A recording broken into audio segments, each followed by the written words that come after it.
right, if you know how to add and subtract whole numbers, then you can add and subtract decimals. You just have to make sure you line up the place values and the decimal point in a vertical line. So you can see here that they've lined their numbers up, and as long as that decimal point is lined up, then all the other place values will fall into their correct place too.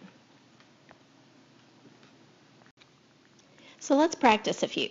We can see here that my first problem is 2 and 98 hundredths plus 5 and 3/10. And by the way, I've used some graph paper or some grid paper because that does help us, especially in the beginning, to learn to line up our decimals and our place value. So you can look at this first one, and it's a perfect example of why it's important to line up that decimal. Because I know most boys and girls would want to scoot this 5 and 3/10 over so that the 3 would be under the 8, because we've always thought about scooting our numbers as far to the right as possible.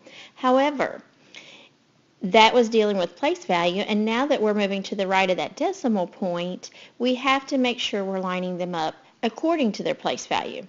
So this 2 and the 5 are in the ones place, and then I have the decimal point. The 9 and the 3 are in the tenths place, and the 8 is in the hundredths place, and then I don't have anything down here in my hundredths place for this number. So what I always encourage my students to do is to, if there's an empty spot there, go ahead and put a 0 there, because nothing is 0 or 0 is nothing. So let's go ahead and put that 0 there, sort of as a placeholder, just so we know that we're lining them up correctly. And now we're ready to add. So I have 8 plus 0 is 8, and 9 plus 3 is 12. I put my 2 down, and I regroup that 1. 5 and 2 is 7, and 1 more is 8. And then I bring my decimal point into my answer, and I just bring it straight down. So the answer to this problem would be 8 and 28 hundredths. So let's try this next one. I'm going to have 55 and 78 hundredths plus, now I've got to make sure that my decimal lines up so that 4 is in the ones place. I have the 4 and 6/10. Again, I don't have anything in the hundredths place here, so I'm just going to put a 0 there as my placeholder because there's nothing, and nothing is 0. And draw my line and add. 8 plus 0 is 8. 7 and 6 is 13. Regroup that 1.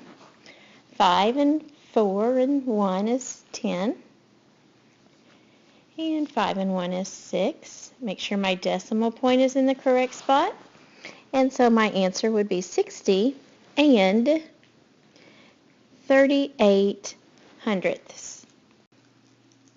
So as I said earlier, if you can add and subtract whole numbers, you can add and subtract decimals. So now we're going to subtract some decimals. And my first one says 2 minus 43 hundredths. Now when I look at this 2, I don't see a decimal. But actually it's there. We just don't write it. And a lot of times I'll explain that to my students, that if I have $2, I can write it like that. That's $2. But this is also $2. So it's just understood that there is no decimal, there's no fraction or part of a dollar after that. There's no change. So we just automatically know that decimal point would be right there with 2 zeros after it. We just don't put it there.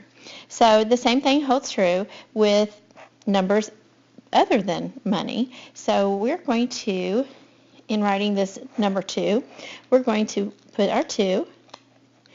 We are going to put our decimal point there, and there's nothing behind it, but I am going to go ahead and put my 2 zeros because in my second number I had the 0 and the decimal and a 4 and a 3. And it's just easier to see once I start regrouping if I already have those zeros there. So now that I have my problem written, I'm going to subtract 0 minus 3. I can't do that. So I'm going to go next to the door to that 0 and he doesn't have anything to regroup, so I go to the 2. And so my 2 is going to regroup and become a 1. It gives this 0, actually gives it 10. And now it can regroup. It can give away 1 and have 9.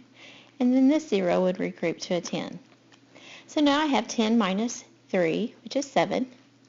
9 minus 4, which is 5. 1 minus 0, which is 1, and making sure I bring my decimal into my answer, then my answer would be 1 and 57 hundredths. So looking at my next problem, I have 80 and 93 hundredths minus 64.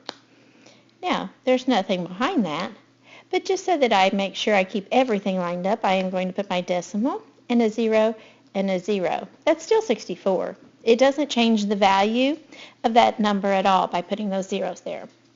So now I have 3 minus 0, which is 3, and 9 minus 0, which is 9. 0 minus 4 I can't do, so I'm going to go next to the 8, and it becomes a 7, and now I regroup that and it becomes a 10. 10 minus 4 is 6, and 7 minus 6 is 1, and then making sure my decimal comes into my answer, I have 16 and 93 hundredths. So let's try some real-world adding and subtracting with decimals. My first one says Bob bought a computer for $799.99, and he paid $63.99 in taxes. How much did the computer cost him altogether? So the altogether is my clue that I need to add those numbers.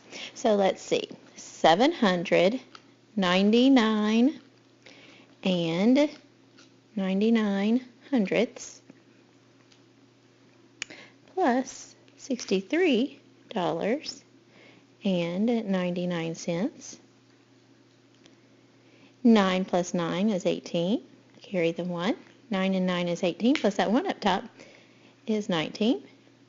Carry the 1. 9 and 1 is 10, and 10 and 3 is 13. Again, 9 and 1 is 10, and 6 is 16.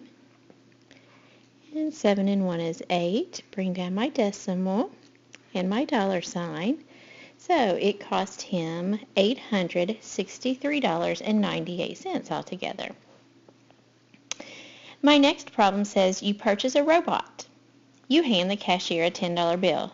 What will your change be?